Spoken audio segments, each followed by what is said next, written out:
आज की इस खास चर्चा में एक बेहद प्राचीन और रहस्यमयी ग्रंथ पुरुषोत्तम मास महात्म्य कथा के कुछ बहुत ही दिलचस्प पहलुओं का विश्लेषण किया जा रहा है। ये सिर्फ कोई आम कहानी नहीं है, बल्कि कर्म, उसके परिणाम और भक्ति के नियमों को समझने का एक शानदार जरिया है। तो चलिए, बिना किसी देरी के इस पौराणिक कथा के गहरे अर्थों और इसके मूल ढांचे को समझने की शुरुआत करते हैं। अब सबसे बड़ा सवाल जो तुरंत ध्यान खींचता है, वो ये है कि एक अत्यंत भक्त ऋषि कन्या को आखिर इतने भारी कष्ट क्यों सहने पड़े। सोचिए, जब कोई पूरी तरह से भक्ति में लीन हो, अपना सब कुछ ईश्वर को समर्पित कर चुका हो, फिर भी उसे असीम दुख का सामना करना पड़े, तो स्वाभाविक रूप से मन में ये सवाल उठता है कि ऐसा क्यों। यही वो सबसे बड़ा रहस्य है जिसे ये प्राचीन ग्रंथ स्पष्ट करने का प्रयास करता है। ठीक है, चलिए अब इसमें गहराई से उतरते हैं। भाग एक, नारद जी का प्रश्न। यहाँ से भगवान नारायण के साथ उनका एक बेहद अहम संवाद शुरू होता है। इस ग्रंथ की जो पूरी रूपरेखा है ना, वो मुख्य रूप से दो स्पष्ट चरणों में बटी हुई है। पहला चरण है नारद जी की जिज्ञासा और दूसरा है भगवान नारायण का आख्यान, यानी उनका उत्तर। हमारे प्राचीन ग्रंथों में इस तरह के वक्ता और श्रोता वाले ढांचे का बहुत इस्तेमाल होता था। इससे होता यह है कि चाहे कितने भी जटिल दार्शनिक विचार क्यों ना हो, वो बहुत ही तार्किक तरीके से एक कहानी की तरह आसानी से समझ में आ जाते हैं। अब आते हैं कथा के दूसरे महत्वपूर्ण भाग पर, ऋषि कन्या की कठोर तपस्या। मूल पाठ के अनुसार उस कन्या ने भगवान शिव को प्रसन्न करने के लिए कोई साधारण पूजा पाठ नहीं किया था, बल्कि अत्यंत कठिन तप किया था। अब पौराणिक कथाओं में इस तरह के कठोर तप का मतलब क्या होता है? इसका मतलब है सालों साल तक बिना कुछ खाए पिए, चाहे कितनी भी कड़कड़ाती ठंड हो या झुलसाने वाली गर्मी, बस ध्यान में बैठे रहना। कन्या का ये अपार समर्पण कथा में एक जबरदस्त उत्सुकता पैदा कर देता है कि आखिर इतने असीम प्रयास का अंतिम परिणाम क्या निकलने वाला है। और यहीं से हम प्रवेश करते हैं तीसरे भाग में, भगवान शिव का प्रकटीकरण। यहीं आकर कहानी का रुख पूरी तरह से बदल जाता है।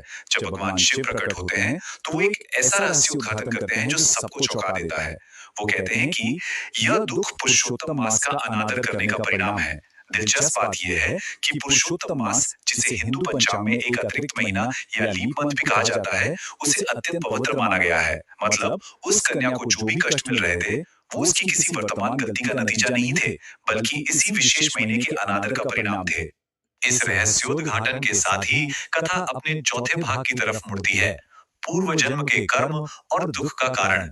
दरअसल ये पूरा आख्यान कर्म की एक बहुत ही स्पष्ट परिभाषा पर टिका हुआ है।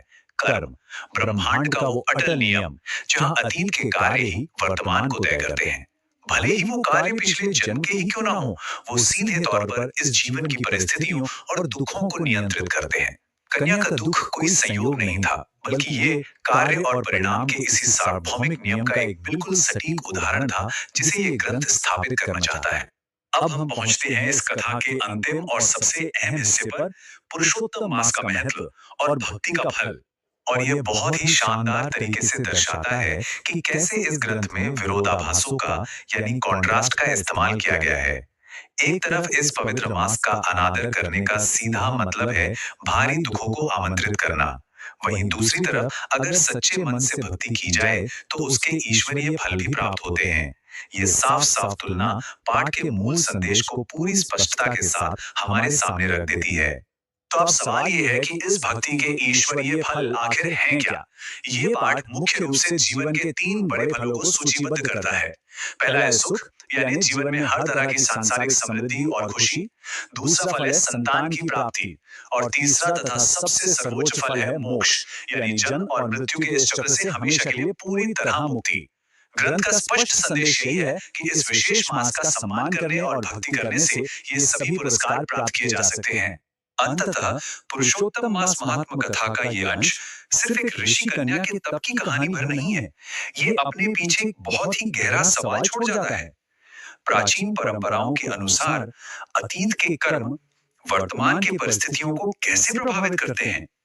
ये निश्चित रूप से सोचने पर मजबूर कर देता है कि समय, कर्म और परिणाम के इस अदृश्य जाल में आज किए गए कार्य भविष्य को किस तरह से आकार दे रहे होंगे।